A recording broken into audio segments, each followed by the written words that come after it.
Would you be okay with your partner hanging out with their opposite sex, very attractive friend?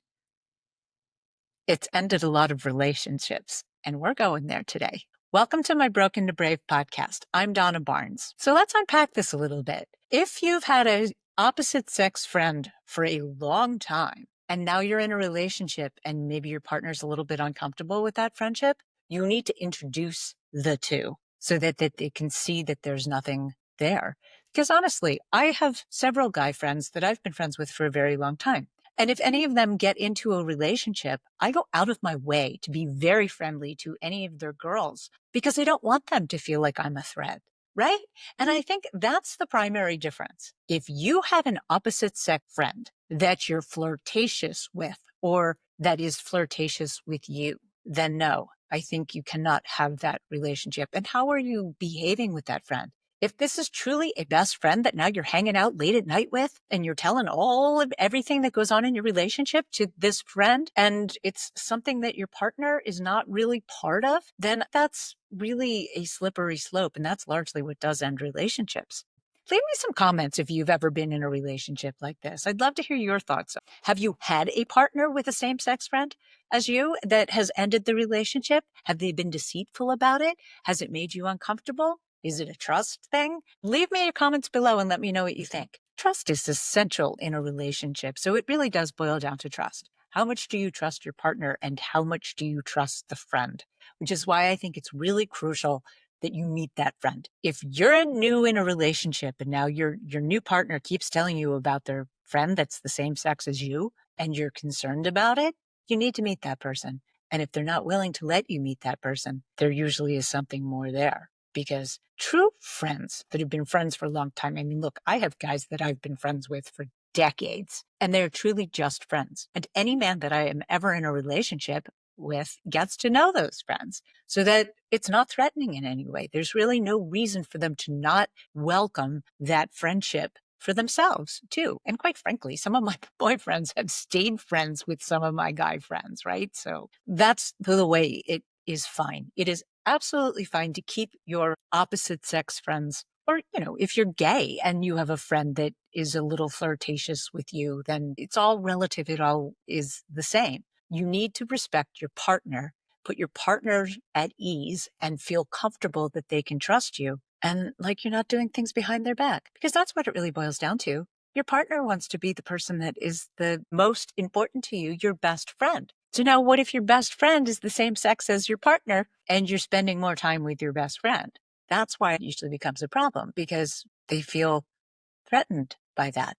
You don't want your partner to feel threatened by your friend. I mean, it is completely fine to have that kind of friend if you invite them along so that your new partner gets to know them and you do things together and there's no flirtation between you at all. You don't have your little inside jokes, right? Because that's where it can become really uncomfortable. If you're all now laughing and joking around about things and then you're like, oh, long story, inside joke, right? Your partner now feels left out.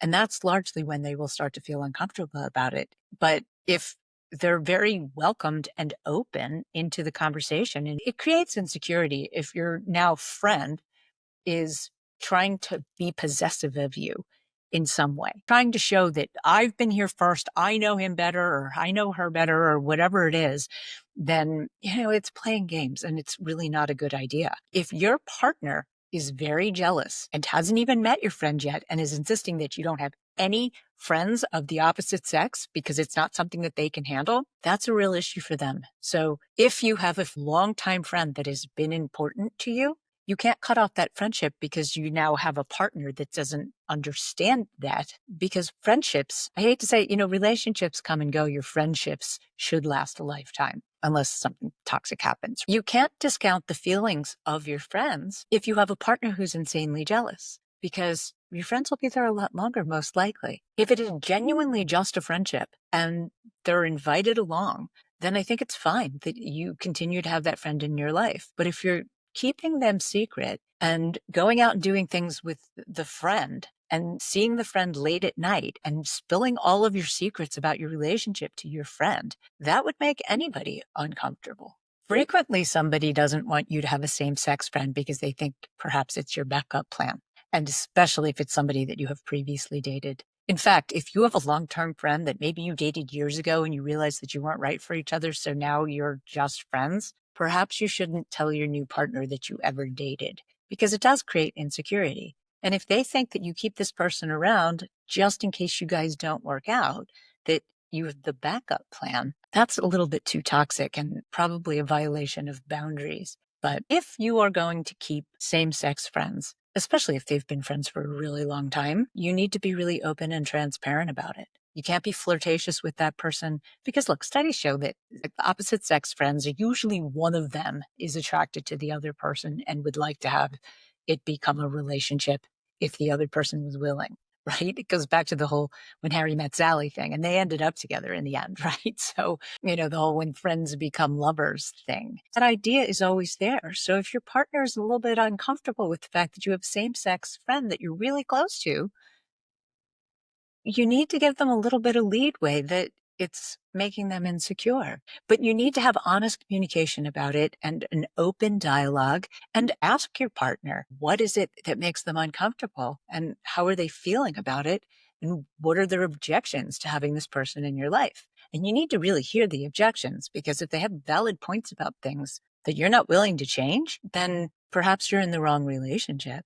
You really do need to make your partner your best friend and your primary person. And look, when you're not in a relationship, your friends become much more important and you do tend to spend a lot more time with your friends. But once you're in a relationship, your partner should be your primary best friend. I always say I want my best friend that I can't keep my hands off of. So if you now have a new partner, that needs to be your best friend. And yes, you should have other friends and you should not turn your back on friends, especially if you've had a long-term friend. 100%, you should not turn your back on deep emotional friendships. They're really going to serve you longer in the long run. Friends like that are really valuable to have. I think lifelong friends are not to be discarded readily. If you're with a partner who thinks you need to discard somebody who's been in your life for decades, you might want to rethink that relationship. You can be friends with anybody that you want to be friends with as long as you genuinely act like friends and you draw boundaries with that friend and you're not flirting with that friend or allowing them to call you at any hour of the night and want to take you away. I mean, because that's how it can become slippery, right? If you're not even just hanging out at home and this opposite sex friend calls and desperately needs to talk to you, and now your partner goes in another room and sits and talks to them for hours and you're sitting there by yourself, that's something that you'd have to look at and certainly understand why your partner might be upset with that. I mean, if you live together, it's different. But if you're with your partner and your friend calls and really needs you, if it's not some major crisis where somebody's dying or something like that, a succinct conversation is all you should have. It should not be some big, long, drawn out thing because that's why your partner might get insecure with it. How would you feel if your partner has opposite sex friends? Ask yourself that because you need to have it both ways. You can't be selfish about it. If you have opposite sex friends and your partner also has opposite sex friends and you want to keep your friends, but you don't want your partner to keep their friends, that's going to end the relationship. Whatever you decide, it needs to go for both of you. And if your partner doesn't have any opposite sex friends, then hopefully they can understand that if you have a longtime friend, that you want to keep that friend. But if you're highly jealous of your partner's opposite sex friend, then you need to talk about that and you need to get to the bottom of it. Don't be surprised if they ask you to end your relationship with your opposite sex friend if you're asking them to end their relationship with their opposite sex friends. What's good for the goose is good for the gander, right? As they say. So open communication and really keeping it. If any of your really true friends should become friends with your partner if you're building a life together. That's how relationships are happy. You get together with your friends, you all get together, you do things together, and there shouldn't be any flirting going on or any kind of ownership. If your same sex friend acts like they own you because they've known you longer, that's going to make your partner uncomfortable. But if it's a genuine friend that is nothing more than a friend, then there's no reason you have to get rid of that friend, that you all get together and go out so that your partner really feels secure. Your friend is not a threat because that's how I behave. I have longtime friends that I've known for decades. I'm really happy for any of my guy friends if they find somebody, right? I mean, I'm a dating coach. I help give them advice sometimes, right? My point is, if you have an opposite sex friend who now has a new partner and it's making you jealous and it's giving you insecurity and feelings, then maybe do some journaling about that. And you need to be honest with yourself. Do not sabotage that relationship because you have an ownership on that person. And look, honestly, I know this about me. You can't really be friends with somebody. I can't be friends with somebody. If I met somebody and we dated for a little while and then for whatever reason it didn't work out, usually not wanting to be friends with them. You can be friendly without being friends. Because what if they go now start dating somebody else? If I cared about them and I still kind of am attracted to them, I don't want to see that. And that's the whole slippery slope. If you're attracted to your opposite sex friend, maybe you do need to get rid of them if you're going to continue to have this relationship. Because if it's a friend that if you're honest with yourself that you're really attracted to, but you just can't have, so now you're with this person instead, they're going to feel like sloppy seconds. Anytime that person is around, and trust me, that energy is so contagious. So if you, in your heart of hearts, you'd rather be with your friend, but your friend doesn't want to be with you, you need to end that friendship because it is going to be threatening to your partner. And no, it is not helpful to make your partner jealous. That's playing games, and games have losers, and it's usually you, right? Trying to make your partner jealous is not ever helpful to your relationship. In fact, it usually will destroy it. Don't try to make your partner jealous with your same-sex friends. Your partner needs to be your primary relationship and put their needs and feelings first. And if you have a same-sex friend that's a little bit flirty with you or that you're a little flirty with, then no, you should not still be friends with them. But if it's truly a friend and there is no flirtation going there and you've just been friends for, decades or for a long time, then you should not ever turn your back on those kind of friends. Friends like that are hard to come by, especially if you're still in your early part of life. Trust me, if you have very dear friends, they're hard to come by. Don't lose them. My dearest friends, most of them I've known since I was a teenager or younger, right? So don't let go of those friends for an insecure partner, but don't be making your partner jealous so that they want you to get rid of those friends.